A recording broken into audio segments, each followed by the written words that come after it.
नमस्कार दोस्तों, मेरा नाम है अंकित और आप देख रहे हैं जय महाकाल चैनल। भारत की जीडीपी ग्रोथ दुनिया की जीडीपी ग्रोथ से 15 दिन आगे निकल गई है। इस विषय के ऊपर कुछ दिन पहले ही मैंने वीडियो बनाई थी और कहा था 2025-2026 के फाइनेंशियल ईयर के क्वार्टर टू में भारत की जीडीपी दुनिया के रिकॉर्ड तोड़ेगी और उसने वो कर दिया है। सबसे ज्यादा करारा तमाचा लगा ट्रंप के मुंह के ऊपर, जो भारतीय इकोनॉमी को डेड इकोनॉमी कह रहा था। आईएमएफ की रिपोर्ट के हिसाब से 8.2% की ग्रोथ की है भारत की जीडीपी ने सेकेंड क्वार्टर फाइनेंशियल ईयर 25-26 के अंदर। अब क्वार्टर वन होता है अप्रैल से लेके जून तक, क्वार्टर टू होता है जुलाई से लेके सितंबर तक। हमारे वित्त मंत्री, प्रधानमंत्री और जितने भी मीडिया हाउसेस है ना, वो छाप रहे हैं भारत की जीडीपी ने 8.2% की ग्रोथ की क्वार्टर टू के अंदर। भारतीय सरकार और रिजर्व बैंक का यह अनुमान था कि क्वार्टर टू में भारतीय जीडीपी तो 5 से 5.5% बढ़ेगी। दूसरी ओर आईएमएफ और वर्ल्ड बैंक का भी ये अनुमान है कि भारत की जीडीपी 5 से 5.5% ग्रो करेगी, लेकिन उनके आंकड़ों को ध्वस्त कर दिया हमारी जीडीपी ग्रोथ ने।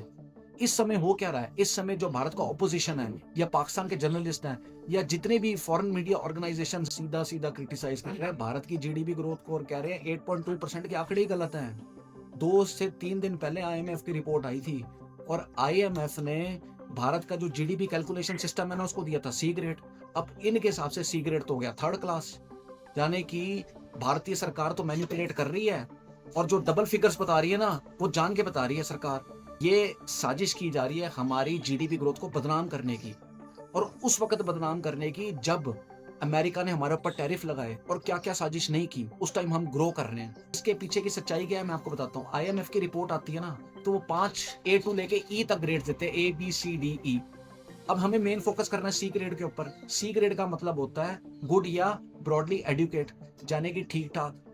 अब सी ग्रेड के अंदर जो कंट्रीज आती है उनके यहाँ पे अनऑर्गेनाइज्ड सेक्टर्स ज्यादा होते हैं, जैसे कि फैक्ट्रीज का और कुछ कंपनियों का जो डेटा है ना, वो सरकार के पास प्रॉपरली अवेलेबल नहीं होता, जिसकी वजह से डेटा फ्लक्चुएशंस हो सकती हैं, वो भी 19-20।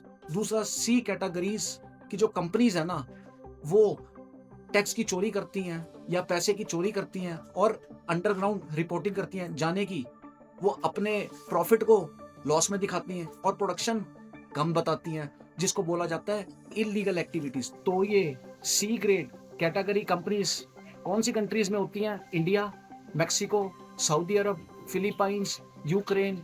यहाँ पे जो आईएमएफ है ना, वो इनको सी ग्रेड में रखता है इनके जीडीपी कैलकुलेट सिस्टम को। तो यहाँ पे ग्रेड का मतलब अच्छा या बुरा नहीं है। ये मतलब नहीं है कि ग्रेड ए है तो अच्छा है, ग्रेड सी है तो बुरा है। ग्रेडिंग का मतलब यह है कि सरकार को ग्राउंड से कितना डेटा मिलता है और किस हिसाब से मिलता है, उसके हिसाब से ग्रेडिंग दी जाती है। तो जो अनपढ़ लोग बोल रहे हैं ना कि भारत के जीडीपी सिस्टम को तो सी ग्रेड दिया हुआ है, ये तो बकवास है, तो उनकी बातें अब मत ना सुनो। अगर ऐसा होता तो आईएमएफ का चीफ और टॉप लीडरशिप जो है वो भारत की जीडीपी की तारीफ क्यों करते हैं?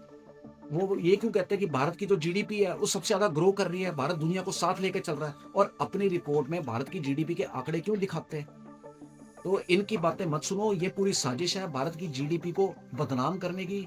और हमें उम्मीद है कि इस साल के क्वार्टर थ्री के अंदर ये जो 8.2% की जीडीपी ग्रोथ है ना, ये डबल फिगर्स में होगी। बाकी दोस्तों, आपका कहना है इस वीडियो के बारे में मुझे कमेंट सेक्शन में लिख के बताइए। और यदि आपको भारतीय होने वगैरह तो कमेंट सेक्शन में जय हिंद भी लिखिए। जय हिंद, वंदे मातरम, भारत माता।